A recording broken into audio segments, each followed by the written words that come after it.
يا صباح الفل، يجعل صباحكم إن شاء الله أبيض زي الفل. نبدأ كلامنا بالصلاة على حبيبنا النبي محمد صلى الله عليه وسلم. زي ما انتم شايفين معايا ده الليفت. الليفت ده أنا كنت جايباه في المشتريات بتاعة السوق، وأنا عاملة الفيديو بقالي فترة طويلة، بس ما كنتش منتجته. النهاردة بقى بمنتجه وبوريه لكم. بصوا، احنا طبعا الليفت اهو زي ما انتم شايفين، احنا في شعر وفي طينة وكده، هنغسله وننضفه كويس قوي. وزي ما انتم شايفين معايا كده ورقة الليفت الاخضر دي انا بوريها لكم، لان في ناس بتحشي ورق الليفت وبتحشي ورق الخاص وبتحشي ورق السلق. فحبايبنا واخواتنا الفلاحين والصعايدة بيحشوا ورق الليفت والاوراق الخضراء دي. طبعا انا بقولك ايه، ما تنسيش اللايك، ويبقى اكد عليكي في اللايك. وطبعا كان معانا الفرشه اللي انتوا شفتوها، غسلناه بيها وخليناه زي الفل زي ما انتوا شايفين، وانا بوريهولكوا اهو معايا بقى زي الفل. ومهم قوي ان انت تنقي اللفت الصغير المدور، ما تجيبوش الكبير، لان الكبير بيبقى طري من جوه ومش هيكون حلو معاكي وهيسود منك. عايزه اقولك ان الليفت مال الدنيا وسعره رخيص قوي، ب2 جنيه ونص، ويعني ارخص حاجه موجوده في السوق. ولما بتخلل طعمه بيبقى جميل قوي. بص، انا بقطعه وسط، ما بقطعوش كبير قوي، يعني بحاول ان انا اخليه متوسط. وكمان هقولك على سر، واحنا بنخلله، السر ده اللي هيخليه مقرمش لغايه اخر قطعه فيه. آه هتجربيه بطريقتي وان شاء الله هيعجبك. اكيد طبعا كلنا بنعرف نخلل اللفت، لان تخليله سهل جدا، مش مفهوش اي افتكاسات طبعا. بس في كده تكاية هتعرفيها هتخلي اللفت معاكي ما يطراش ابدا، ويبقى مقرمش لغاية اخر واحدة. طبعا انا بوريكم اهو، انا قطعت منه شوية وهكمل بقى الباقي، وهتشوفوه معايا بعد لما اقطعه. اكيد كلنا يعني ستات شاطرين وكلنا بنعرف نعمل اللفت، بس في شوية كده تكات وحاجات بنتعلمها كلنا من بعض، اللي بتخلي اللفت يبقى مقرمش لغاية اخر واحدة. تمام كده اهو. بصوا، انا قطعته ومعايا بنجرايه غسلتها وقشرتها، ومعايا بطرمان انا معقماه ازاي. غسلته كويس ونشفته على عين البوتاجاز، دخل فيه البخار، قفلته علشان يبقى متعقم ونضيف. هقطع البنجرايه واحط فيها في ارضيه البطرمان، واحط شويه لفت، وهكذا هفضل اكرر الموضوع ده. احط شويه لفت وقطعه من البنجرايه، هي بنجرايه واحده بس هتخلي ميته حمراء، وكمان طعمه هيبقى جميل قوي. الناس اللي اللفت بيسود منها ده عيب من اللفت نفسه. اللفتايه نفسها التينه بتاعتها مش حلوه، هي دي اللي بتخليه يسود منك.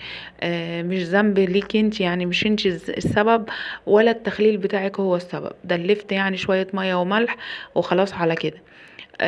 لكن هي المشكلة بتبقى في الطينة اصلا بتاعة الزرعة، هي اللي ما بتبقاش حلوة. زي ما انتوا شايفين انا اهو عاملة البطرمان باللفت وبالبنجر. في حاجة بقى انا هعملها، انا المية مسخناها في قلب الكاتل وسبتها لغاية لما بردت خالص وبقت فترة خالص.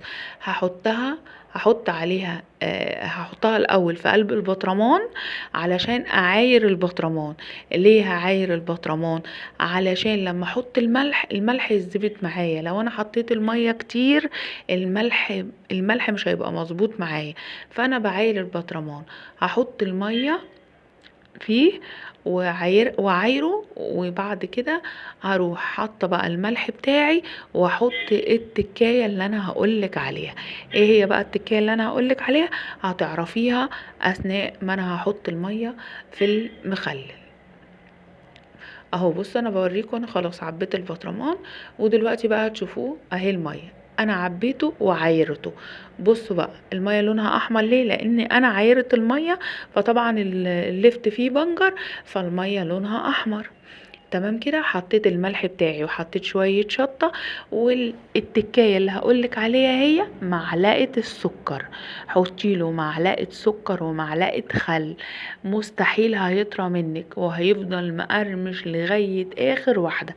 ده سر التخليل. حطي معلقة السكر، معلقة السكر هتخليه مقرمش لاخر واحدة، وان شاء الله لما تجربيه هيعجبك وهتدعيلي وهتعرفي ان انا كان عندي حق. ان انا قلتلك حطي معلقه السكر علشان القرمشه. طبعا انا ههز البطرمان وهقلبه علشان يشرب كله من بعضه، وهغطيه كويس.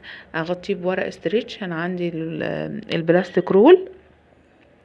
آه هغطيه بيه واقفل البطرمان واسيبه 3 4 ايام بالكتير قوي وهتاكلي منه. ولونه، بص انت اصلا لونه ابتدى يحمر ازاي من قبل حتى ما يتساب يوم ولا يتساب ساعة حتى. بص لونه بقى احمر ازاي.